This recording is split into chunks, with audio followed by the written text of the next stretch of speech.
Good morning, class.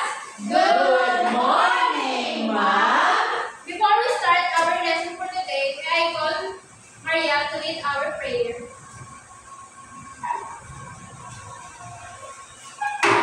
Classmates, let us pray.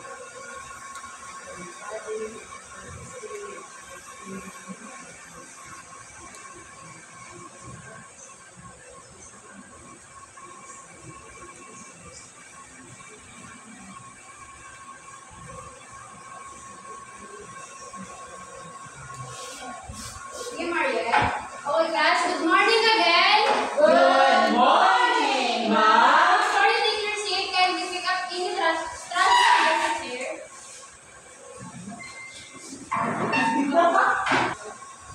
Do we have an absentees today? None, ma'am. Do we have an assignment today, class? None, ma'am. Okay. I have here a flashcard. You are going to do is to identify what is answered. Okay. This is number 1. 27 divided 3. Yes, Jenny. Very good. Second is 42 divided 6. Ma'am. Yes, Marianne. 7. Very good. Next is 81 divided 9. Yes, Dian. 9. Very good. 54 divided 9. Yes, Marianne. 6 po, ma'am. Okay, very good. And last is 33 divided 3. Yes, Jenny. 11 po, ma'am. Okay, thank you. Now, let's proceed to our other activity. We're going to determine whether the first number is divisible by the second number. Answer yes if it's divisible, and if it's no, it's find the remainder. Can you get 1/4 sheet of paper, class?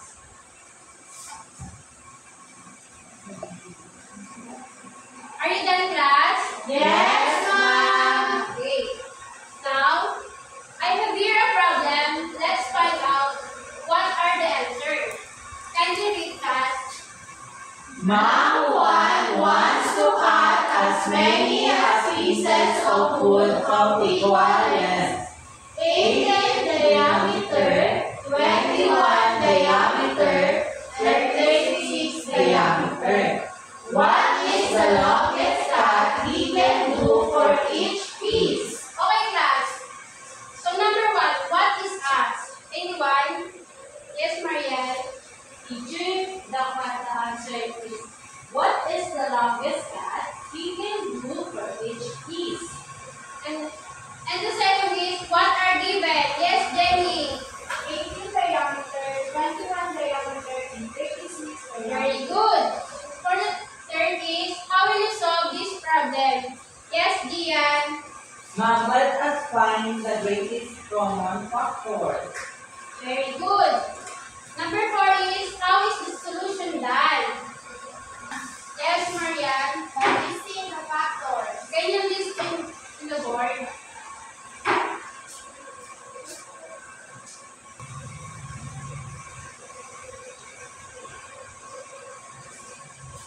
Good.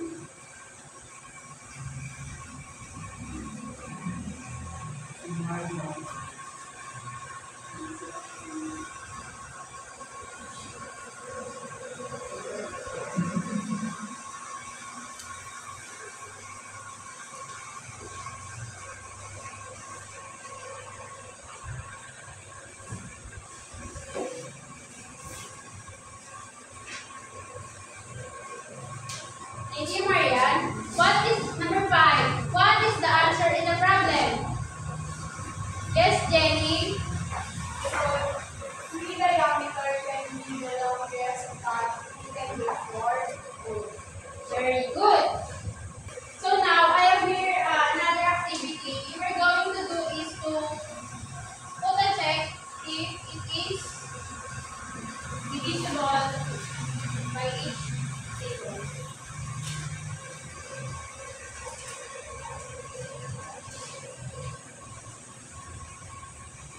Kindly get 1/4 sheet of paper and list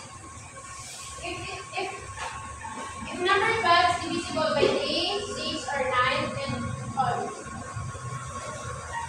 I give you 5 minutes.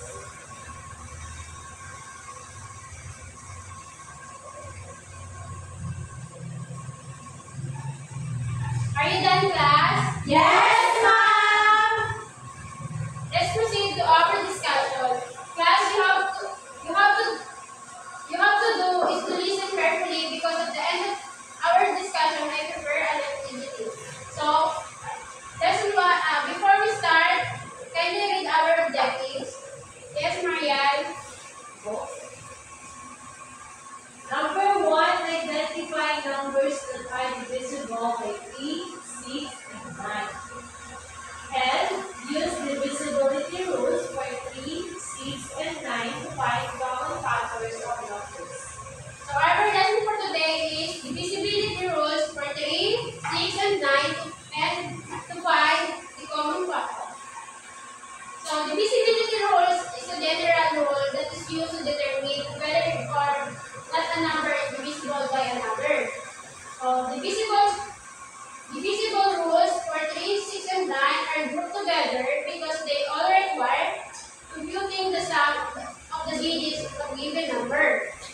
So, divisibility rule for number 3 is a number is divisible by 3 if the sum of all digits is divisible by 3. Example is 540 divided by 3 is, and so 540 divisible by 3 because 5 plus 4 plus 0 is equals 9. And 9 is divisible by 3 because 3 times 3 is equals to 9. To check 540 divided by 3 is equals to 180. So here are the computation. So 540 divided 3 at 18 times 3 is equals to 24. So bring down 0 is equals to 0. So the quotient is 180. So divisibility rules for 6.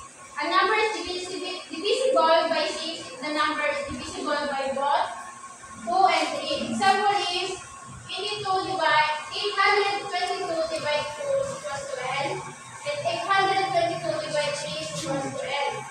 So 882 is divisible by 2 because 882 is an even number. Likewise, 882 is divisible by 3 because 8 plus 2 is equals to 12, and 12 is divisible by 3.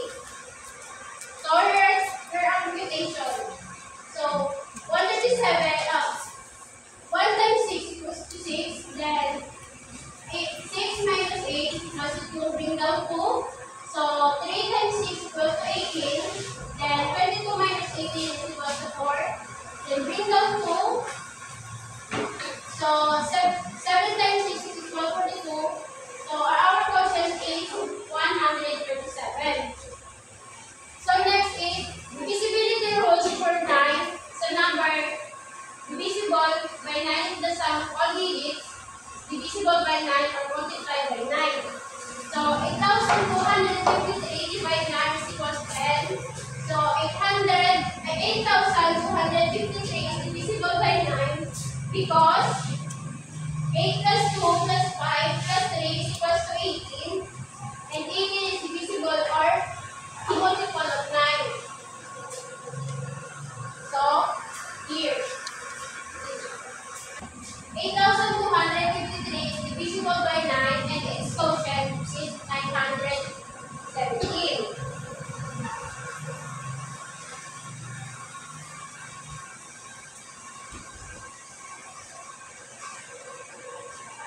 Let's proceed to our activity. It is a group activity or board work.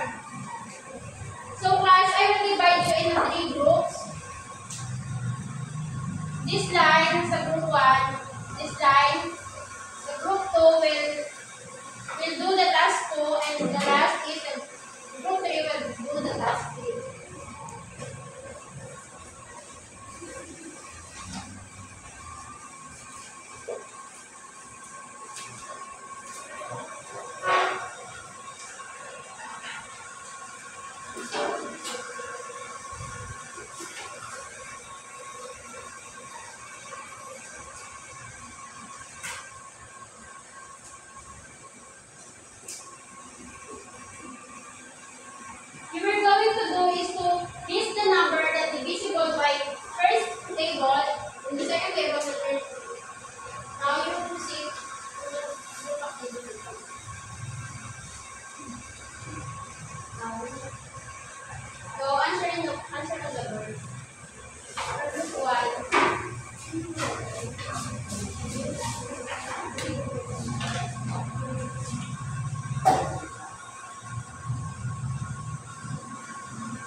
If divisible by 6 and 9 only, my answers are 18, 36, 108, 90, and 115.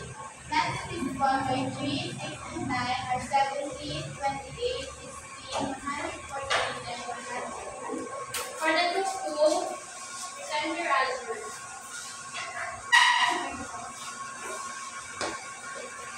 So for our group, divisible by 3 and 6 only by 54, 18, 48, 56, 108, 144, and 90. For divisible by 6 and 9, we only have 54, 18, 56, 108, 144, and 90.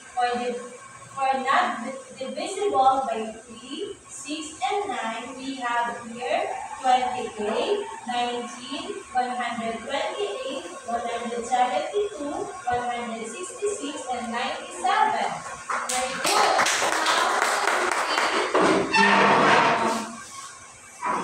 In our group 3, these are the numbers that are visible in group 6, which are 36, 24, 144, 156, 186, 84, 96, 162, and 234.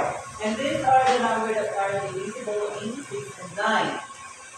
36, 156, 126, 162 to 34. And these are the numbers that are not visible in 3, 6, and 9. And those are 16, 11, and 148. Very good. Now, let us take the activity of that. So, for the first activity, is the correct answer. So, 12 is divisible by 3. Yes, ma'am. 18 is divisible by 3. Yes, ma'am. 33 is divisible by 3. Yes, ma'am. 45 is divisible by 3. Yes, ma'am. 72 is divisible by 3. Yes, ma'am. 81 divisible by 3. Yes, ma'am. 90 is divisible by 3. Yes, ma'am. 108 is divisible by 3. Yes, ma'am. And that is 126 divisible by 3. Yes, ma'am. So 12 is divisible by 6. Yes, ma'am. And 18 is divisible by 6. Yes, ma'am. And 21 is divisible by 6. No, ma'am. 33 is divisible by 6. No, ma'am. 45 is divisible by 6. No, ma'am. 72 is divisible by 6. Yes, ma'am. 81 is divisible by 6. No, ma'am. 90 is divisible by 6. Yes, ma'am. 108 is divisible by 6. Yes, ma'am. And 126 is divisible by 6. Yes, ma'am. For the divisible by 9, 12 is divisible by 9. No, ma'am. 18 is divisible by 9. Yes, ma'am. 21 is divisible by 9. No, ma'am. 33 is divisible by 9. No, ma'am. 45 is divisible by 9. Yes, ma'am. 72 is divisible by 9. Yes, ma'am. 81 is divisible by 9. Yes, ma'am. 90 is divisible by 9. Yes, ma'am. Second to the last is 108 is divisible by 9. Yes, ma'am. And the last is 126 divisible by 9. Yes, ma'am. Yes, perfect. So, let's proceed to our next discussion, please. Common factor. Anyone can do something? Ma'am. Yes, Jenny. Common factors are the factors that are the same for two or more numbers. In other words, it is a number that can evenly divide as a set of two or more numbers. Very good.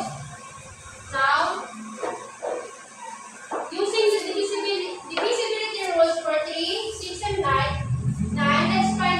let's find as the common factor of 36 and 53.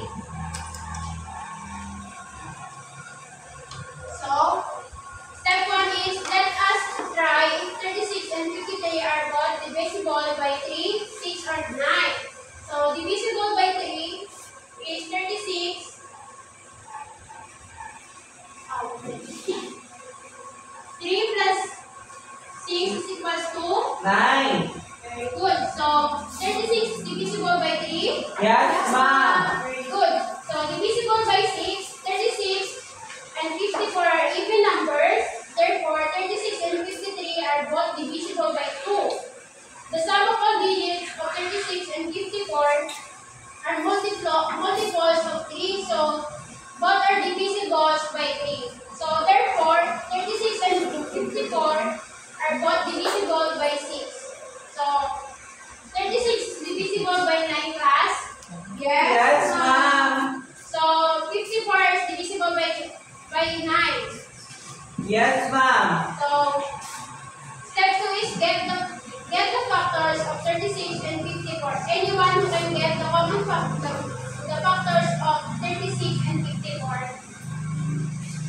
Si Jenny daw, ma'am. Yes, Jenny. For 36, can you give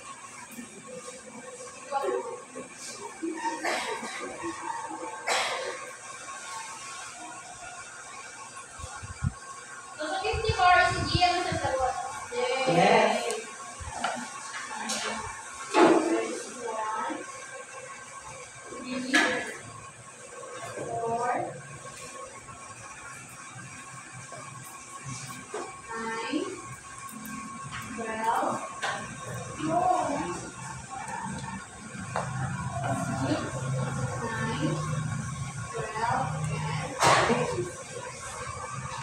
So, Gian.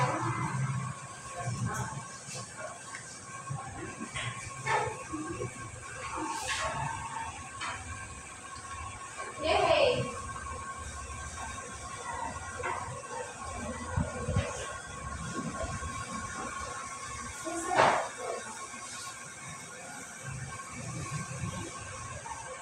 Project. So, Jenny, present your answer. So, the common factors of 36 is 1, 3, 4, 6, 9, 12, and 26. Very good. Now, Dian, present your answer. The common factors of 54 The are factors the factors are 1, 3, 6, 9, 8, and 54.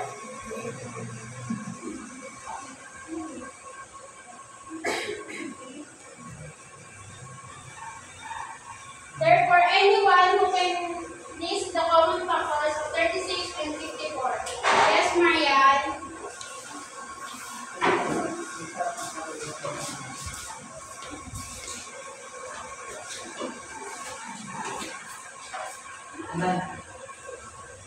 Very good.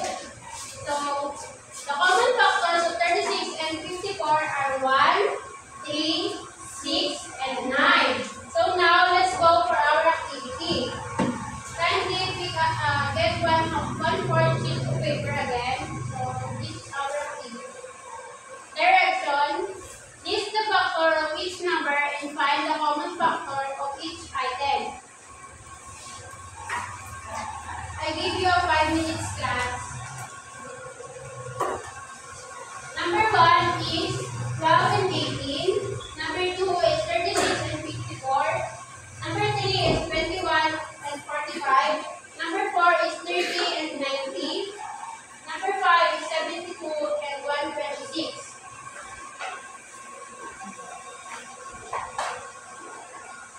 Are you done, class? Yes, ma'am. Okay, let us check your answer. So, for the number 1 is, can you read?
Gian.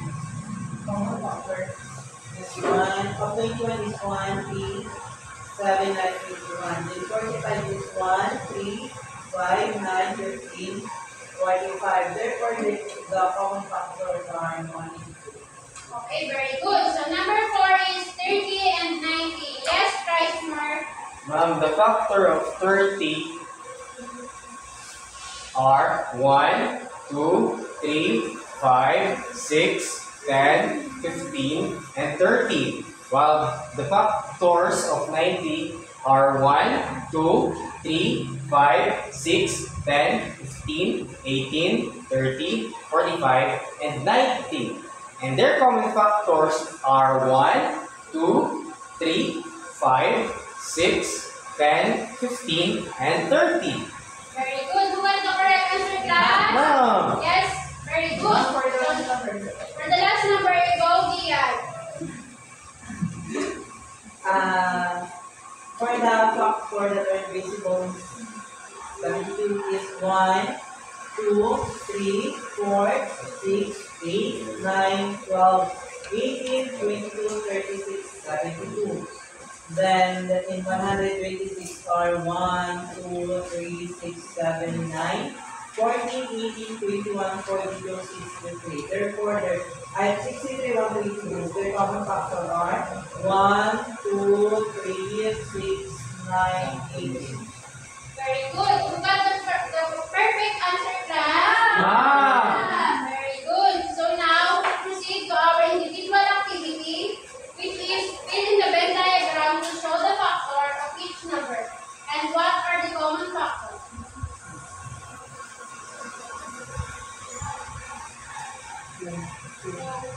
Jenny, can you answer number 1? Wow, number 2. Then number 2, Venn diagram. Then number 3 is Marianne. Or number 4 is Christmas.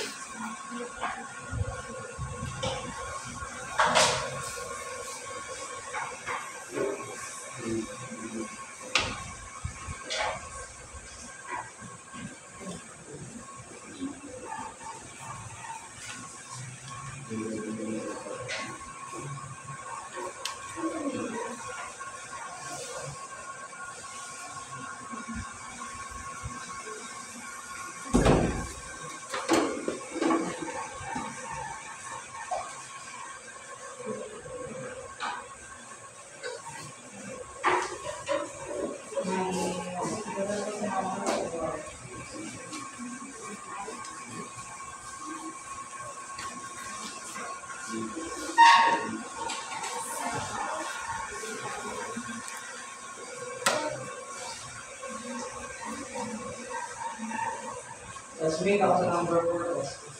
So, because hindi is plus. Sige, go. Dalawa na lang.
So for the first Venn diagram,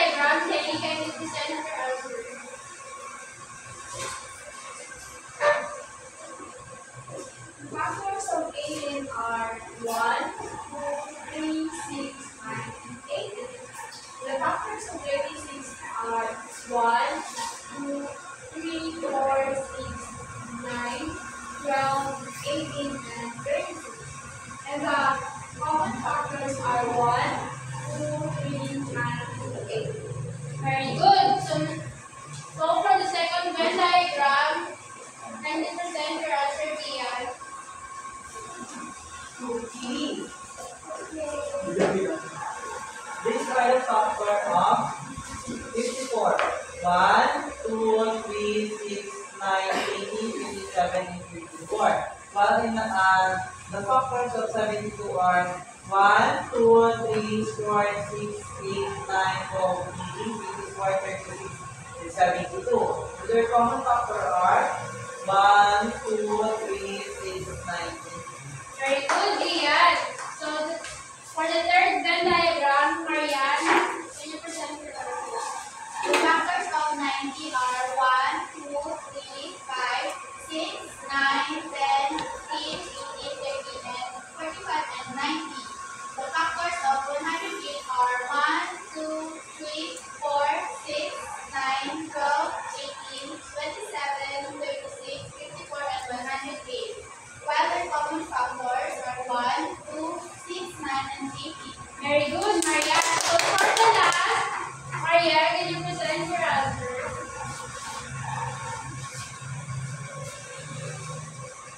So for our answers for the factors of 196 are 1, 2, 3, 6, 7, 9, 14, 18, 21, 42, 63, and 196. For 144, 1, 2, 3, 4, 6, 8, 9, 12, 16, 18, 24, 26, 48, 72, and 144. And for their common factors, we have here 1, 2, 3, 6, 9, and 8. Very good, class. Kindly give yourself 5 big claps. 1, 2, 3, 4, 5. Now, proceed to our... Okay. So, now I have here a problem solving.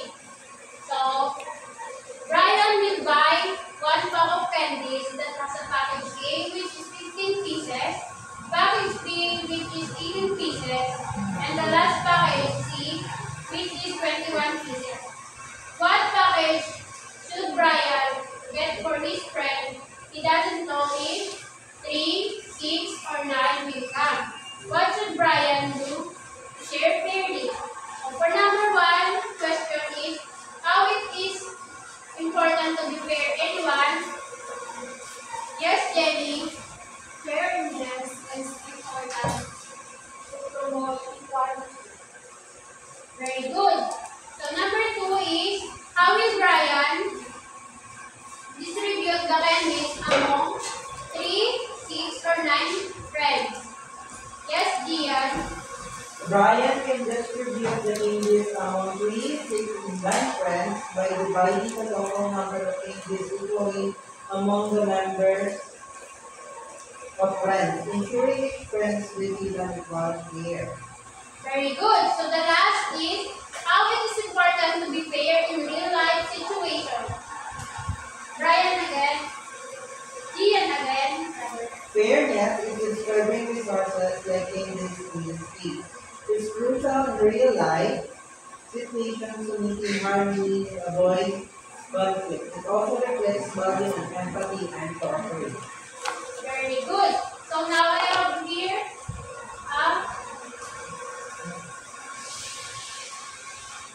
so we're going to our generalization, which is in finding the common factor of a number divisible by 3, 6, and 9, we can use the following divisibility rules. Divisibility rules. A is a number is divisible by 3 if the sum of all digits is divisible by blank.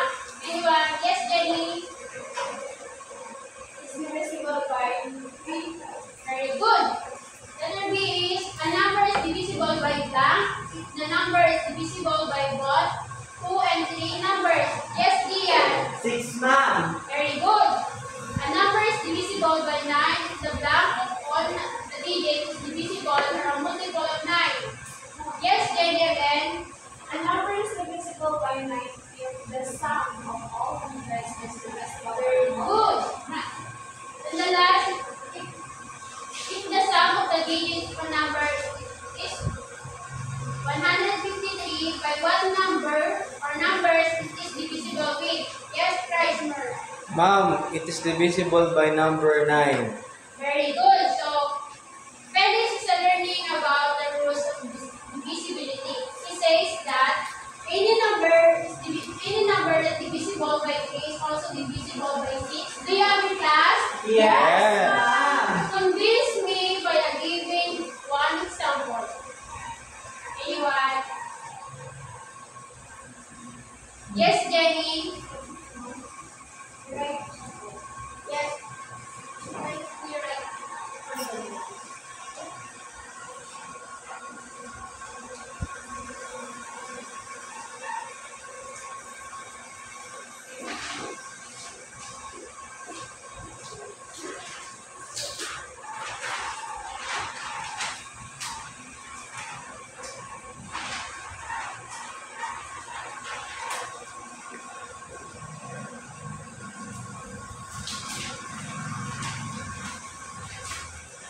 give you 5 minutes.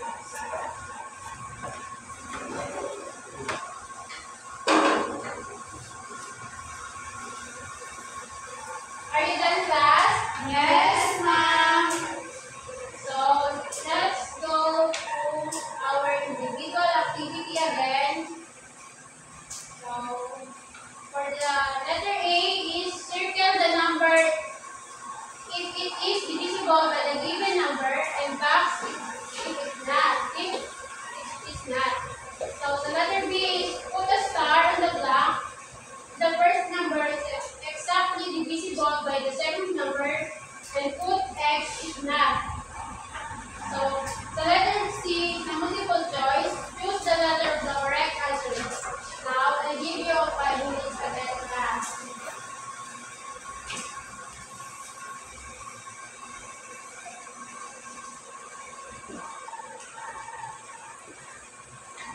Are you done, class? Yes, ma'am. That's all. Thank you, class, and goodbye. Good.